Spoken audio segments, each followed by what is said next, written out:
siaran RRI sebagai alat perjuangan dan alat revolusi seluruh bangsa Indonesia.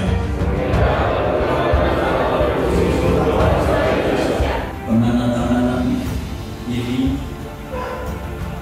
merupakan tindak lanjut dari nota kesepahaman antara Lembaga Penyiaran Publik Radio Republik Indonesia dengan Kejaksaan Agung yang beberapa waktu silam telah dilaksanakan. Saya sangat berterima kasih.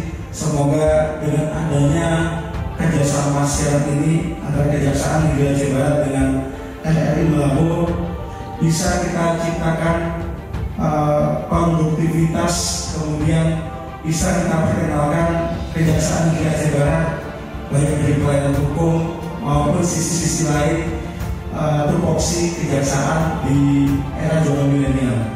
Saatnya kita saksikan bersama penandatanganan MOU kerjasama siaran antara LPP RRI Malabo dengan Kejaksaan Negeri Aceh Barat.